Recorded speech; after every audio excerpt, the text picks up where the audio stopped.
August 25, 1944.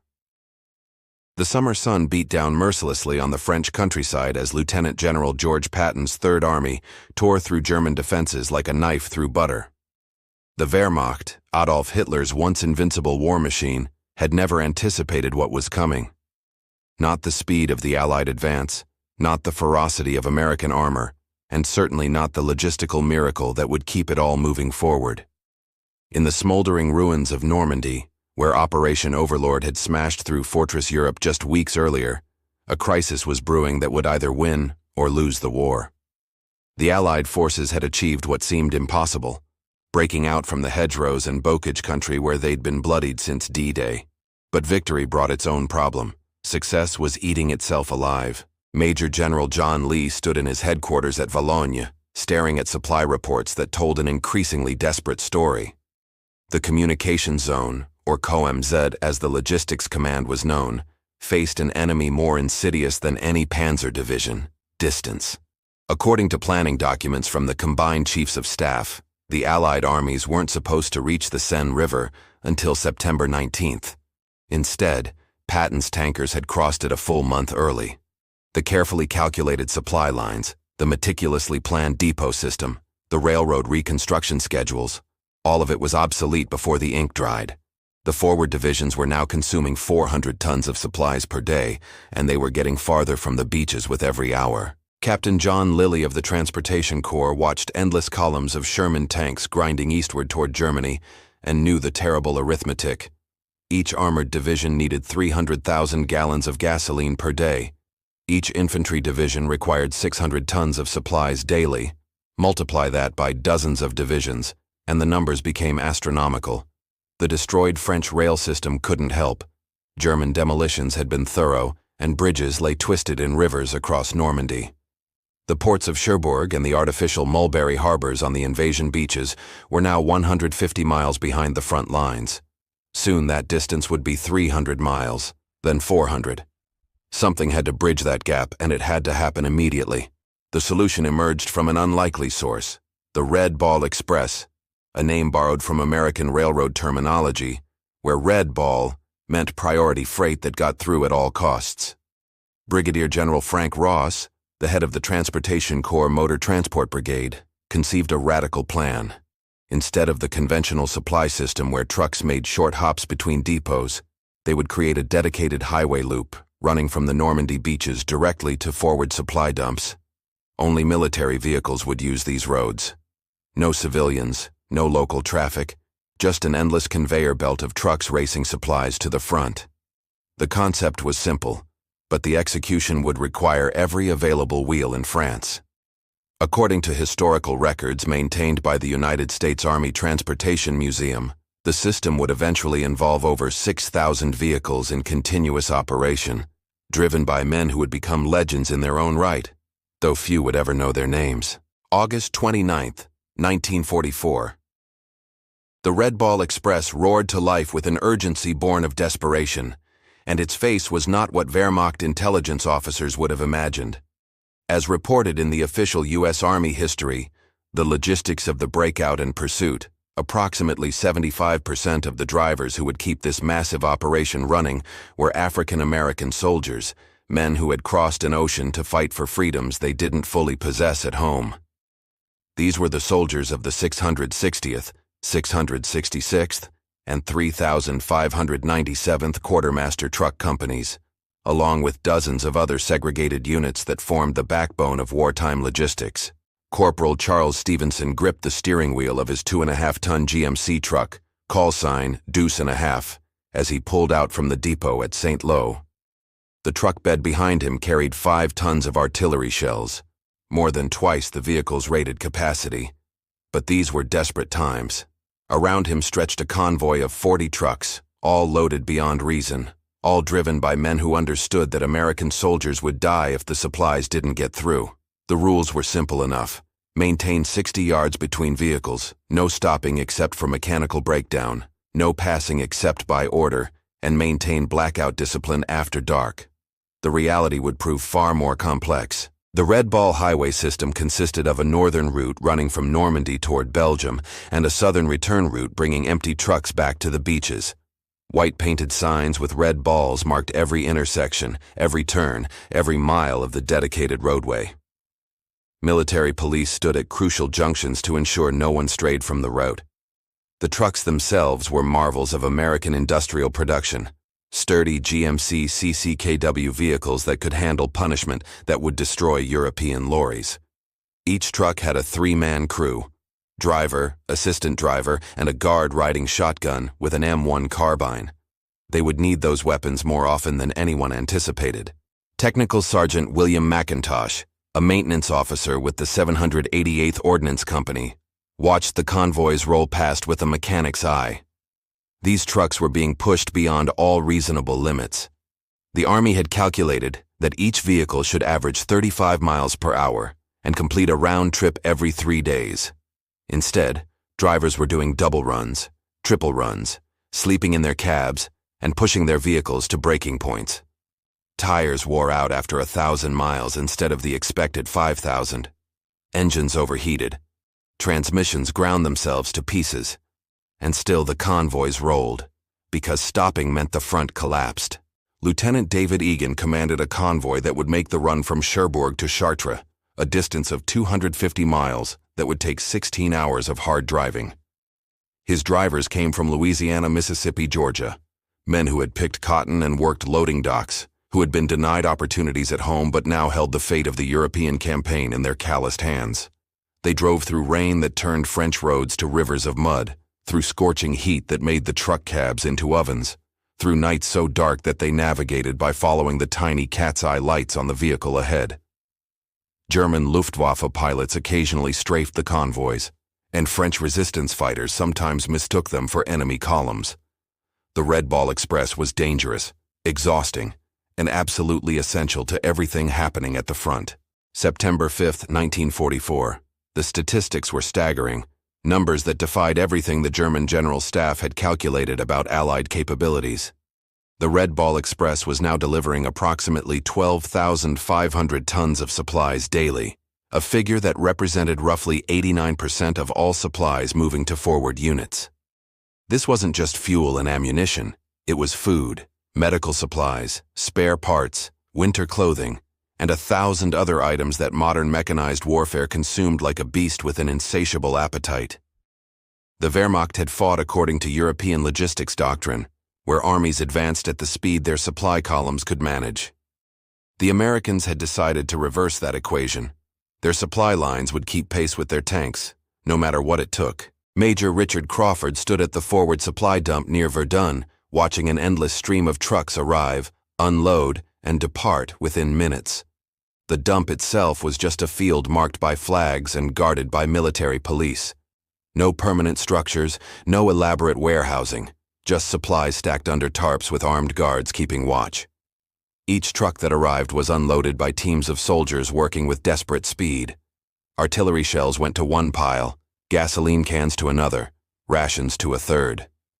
Quartermaster units had perfected the system until it became a kind of violent ballet, all sharp movements and shouted orders, and the perpetual growl of truck engines that never quite fell silent. The fuel situation alone was a logistician's nightmare. Patton's Third Army was consuming 400,000 gallons of gasoline per day as it raced toward the German border. That meant approximately 33,000 5-gallon jerry cans, each one weighing over 40 pounds when full, all of which had to be loaded, transported, unloaded, and distributed. The jerry can itself was a piece of stolen German engineering. Allied forces had captured the superior German design and reverse-engineered it for mass production. Now American factories were producing them by the millions, filling them with Texas crude refined into combat fuel and shipping them across the Atlantic to feed the very armies destroying Hitler's Reich. Private First Class. James Robinson had driven the Red Ball route 17 times in 3 weeks, and he could feel his body breaking down under the strain. His eyes were permanently bloodshot from lack of sleep, his hands cramped around the steering wheel. His back ached from the constant jolting over roads that had been pounded to rubble by military traffic. But every time he thought about stopping, he remembered the infantry lieutenants who met the convoys at the dumps, their faces gaunt with exhaustion, their eyes reflecting the kind of gratitude that went beyond words. Those men were fighting and dying at the front, and they were doing it on the supplies Robinson delivered. That knowledge kept him driving through exhaustion that should have killed him. The operation's scale was unprecedented in military history. Between August 25th and November 16, 1944, the Red Ball Express would transport over 412,000 tons of supplies over distances that averaged 300 miles per round trip. This represented approximately 132,000 convoy trips, each one a small epic of endurance and determination. The trucks covered roads that had been farm lanes, highways that had been battlefields weeks earlier, and routes that still showed the scars of the liberation campaign. They dodged bomb craters, bypassed destroyed bridges, and navigated through towns where the smell of death still hung in the autumn air. September 12, 1944. Dawn broke over a convoy stalled outside Soissons, and the price of the Red Ball's success was written in the faces of men who had become ghosts of themselves.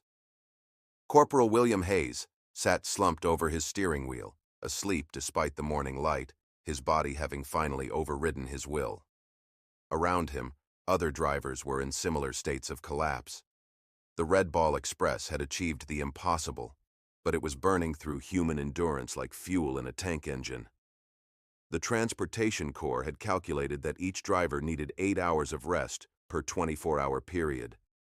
The reality was 3 to 4 hours of fitful sleep grabbed in truck cabs or on supply piles.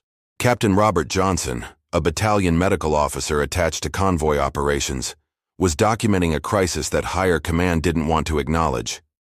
His reports showed drivers falling asleep at the wheel, causing accidents that destroyed precious vehicles and sometimes killed the men driving them.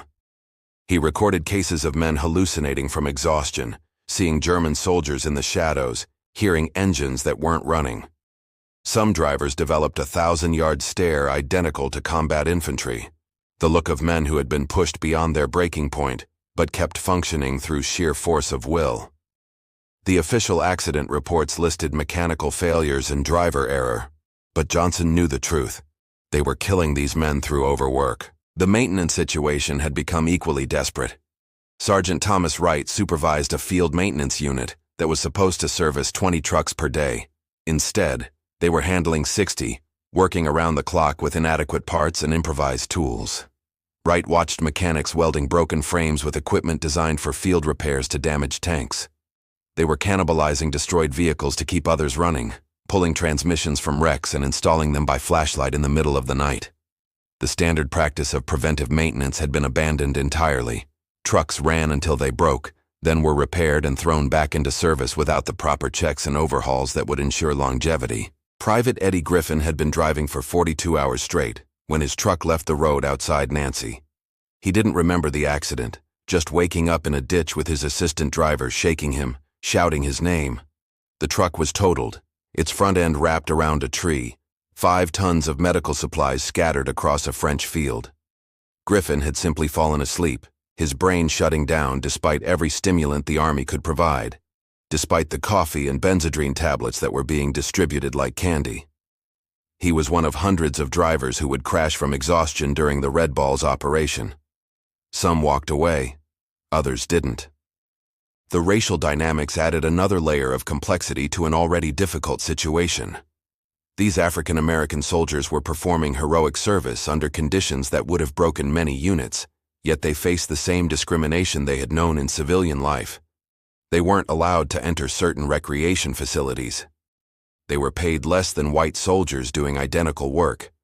Supply depots sometimes served them last, and French civilians, taking cues from American military segregation, sometimes refused them service. Yet they kept driving, kept delivering, kept doing the impossible because the alternative was abandoning their fellow soldiers at the front. Their heroism was double-edged. They were fighting both the enemy and the country they served, winning one battle while losing the other every single day. September 21st, 1944.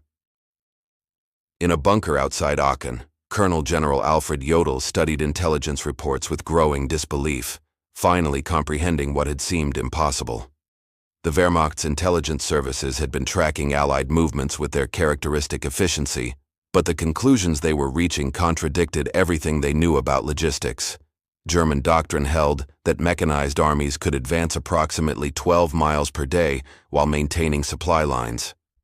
The Americans were sustaining advances of 20 to 30 miles daily across a front hundreds of miles wide. This wasn't just impressive.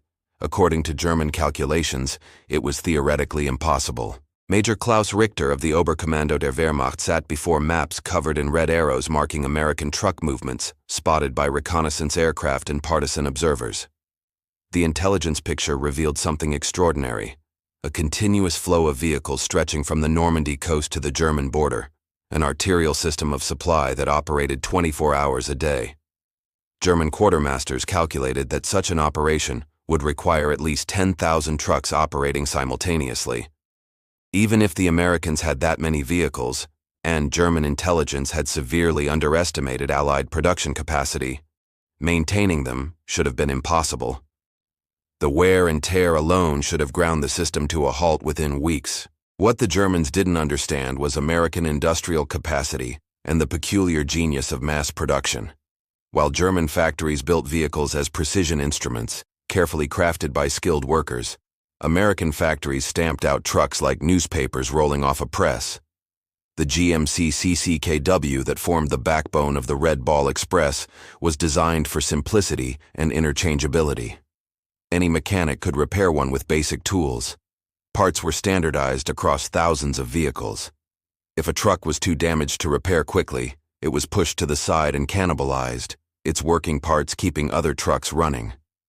The Americans were fighting a logistics war the way they fought everything else, through overwhelming material superiority and a willingness to trade equipment for operational tempo. General der Infanterie Günther Blumentritt, Chief of Staff to Field Marshal Gerd von Rundstedt, drafted a report that would never reach Adolf Hitler because the Führer refused to acknowledge the truth it contained.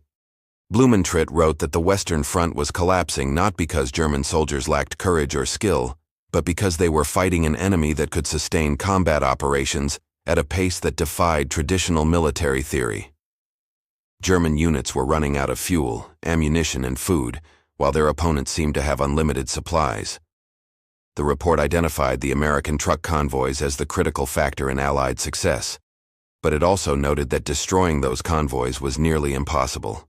They moved too fast, covered too much ground, and were too numerous to interdict effectively with Germany's dwindling air power.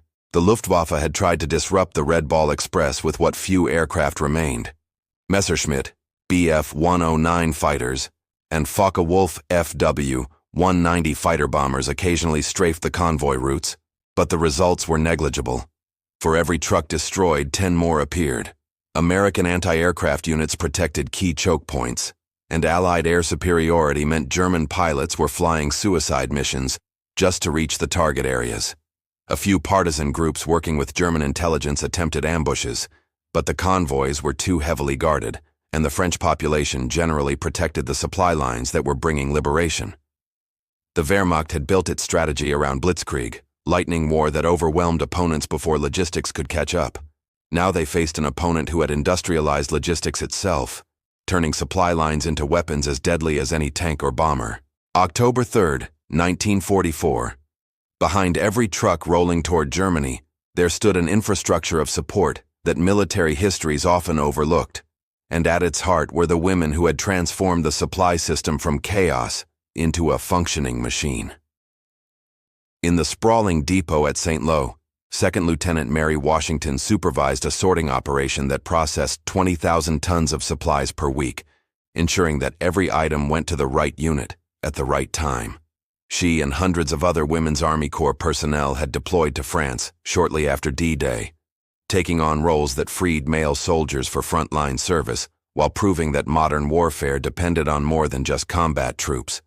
Private First Class Dorothy Miller stood in a supply tent the size of an aircraft hangar, checking serial numbers against requisition forms with a speed born of endless practice.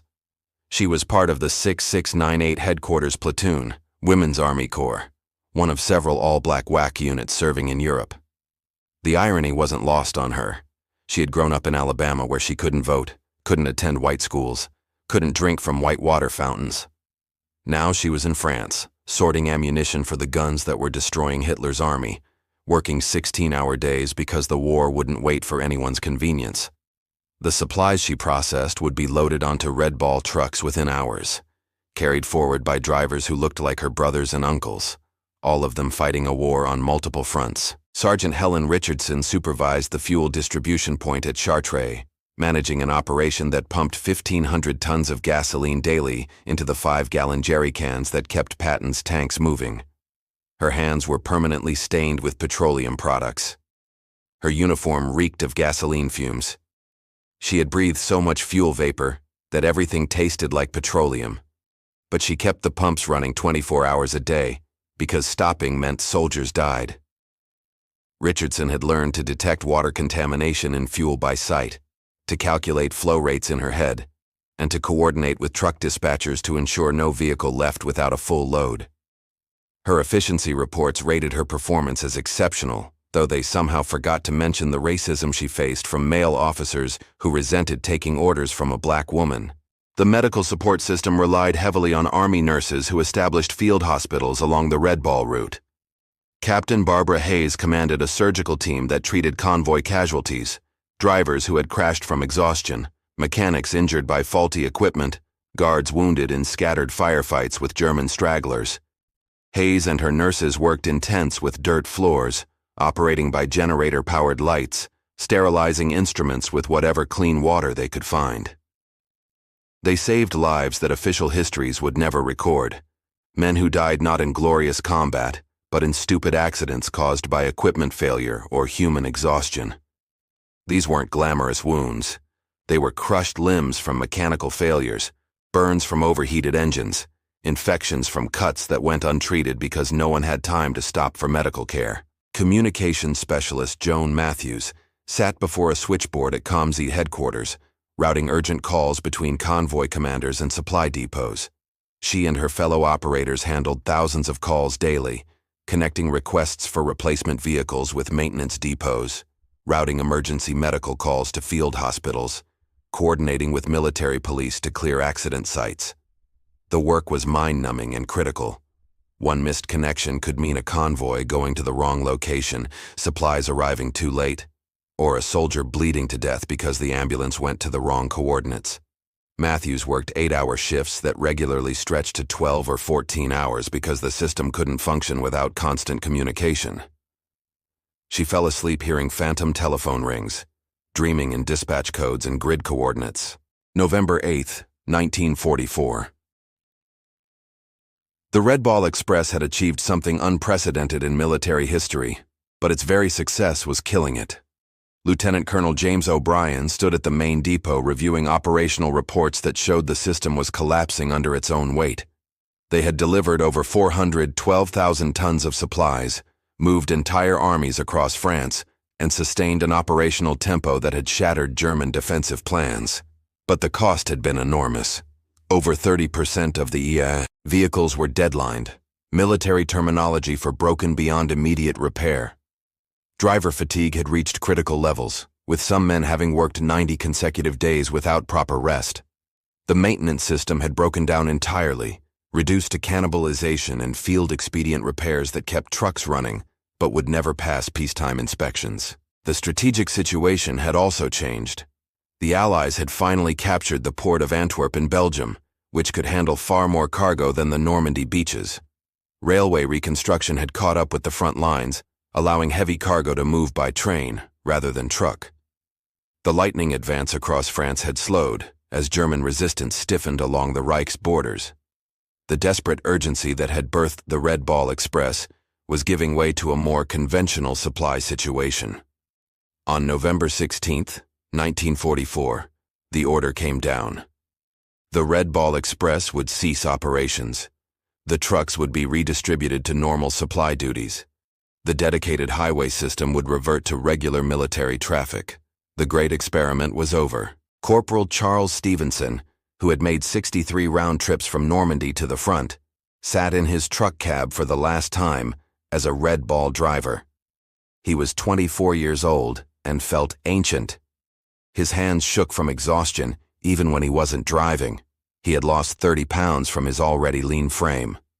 When he closed his eyes, he saw highways unreeling beneath him, an endless ribbon of asphalt that went nowhere and everywhere. Around him, other drivers were having similar moments of realization. They had done something extraordinary, something that would help win the war, and nobody outside the Transportation Corps would ever know their names. There would be no medals, no parades, no recognition.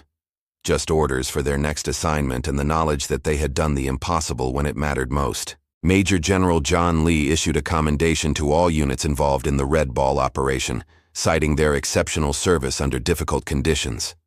The commendation noted the tremendous tonnage moved, the distances covered, and the operational success achieved.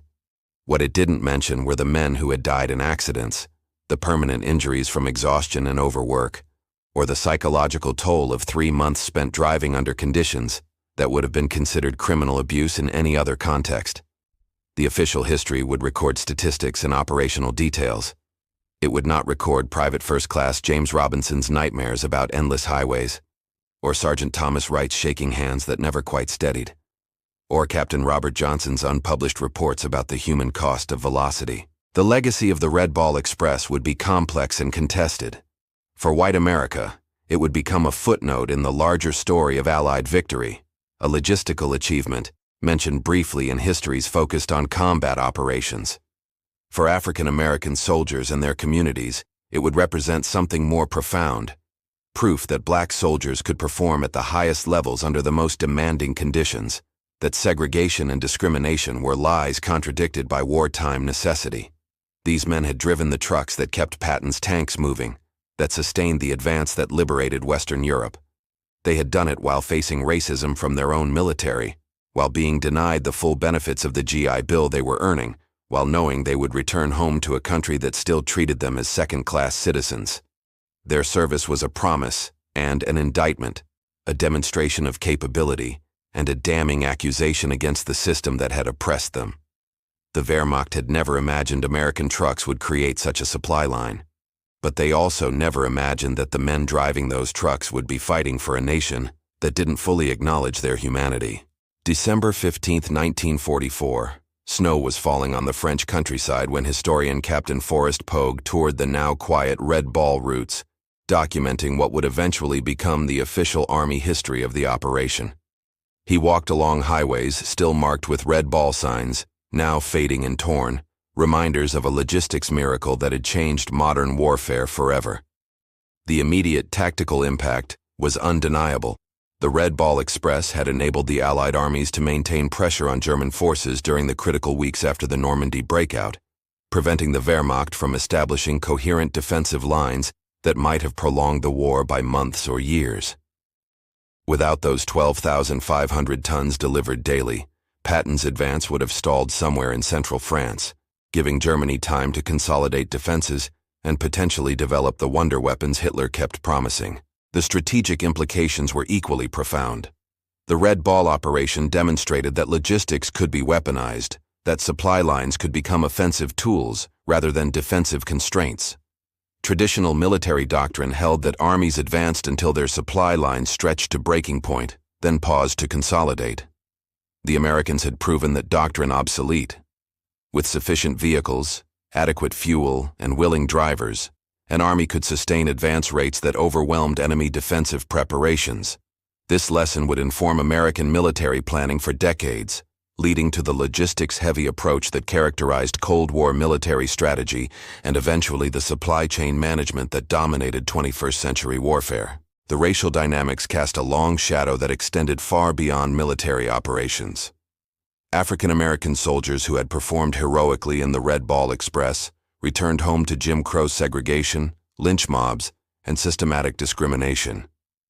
In the South, black veterans who had driven through France under enemy fire were denied service at restaurants, excluded from voting, and sometimes murdered for having the audacity to wear their uniforms in public.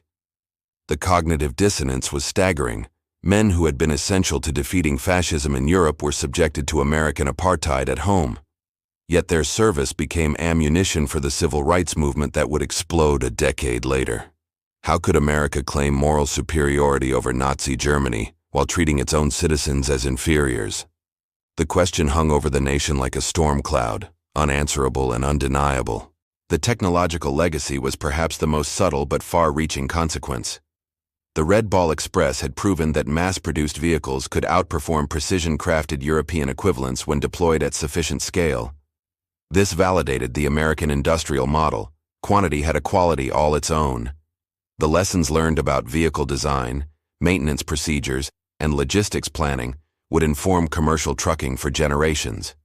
The interstate highway system that President Dwight Eisenhower would later champion was partly inspired by his observations of the Autobahn, but also by the understanding that America needed road networks capable of supporting military logistics on the scale of the Red Ball Express. Modern supply chain management, just-in-time delivery systems, and the entire logistics industry that would emerge in the late 20th century all traced their lineage back to those desperate months in 1944 when American trucks redefined what was possible. Individual lives were permanently altered. Corporal Charles Stevenson returned to Chicago and became a truck driver, spending 30 years on America's highways carrying civilian cargo. He never talked much about the war, but his wife noticed he drove differently than other truckers, always checking his mirrors, always calculating fuel consumption, always pushing to make the delivery on time as if lives still depended on it. Private First Class James Robinson went back to Louisiana and found he couldn't hold a regular job, couldn't sleep through the night, couldn't stop seeing highways unreeling before him. They didn't call it PTSD then, just said he'd had a rough war. He died in 1968, never having received the recognition his service deserved. Second Lieutenant Mary Washington used her military experience to become one of the first African-American women to earn a master's degree in logistics, eventually teaching supply chain management at Howard University and mentoring generations of students who would integrate corporate America decades after the war ended. The Wehrmacht had never imagined that American trucks would create a supply line delivering 12,500 tons daily because they fundamentally misunderstood American warfare. German military thinking emphasized quality, superior tanks, better trained soldiers, innovative tactics. The Americans understood something more fundamental. In modern industrial warfare, quantity and sustainability mattered more than tactical brilliance. The Red Ball Express was the perfect embodiment of that philosophy. Thousands of ordinary trucks, driven by men deemed inferior by their own society, outperforming every calculation and expectation. It wasn't elegant. It wasn't efficient by peacetime standards. It sacrificed men and equipment with abandon. But it worked. And in war, working is all that matters. The highways of France still exist, most of them paved over and modernized, carrying European commerce where once they carried liberation. Occasionally, aging veterans visit, looking for the routes they drove 75 years ago, searching for some physical reminder of the time they did the impossible. The roads remain, silent witnesses to a logistics miracle that changed history, a highway of heroes that nobody remembers, carrying freedom one 5-ton load at a time, at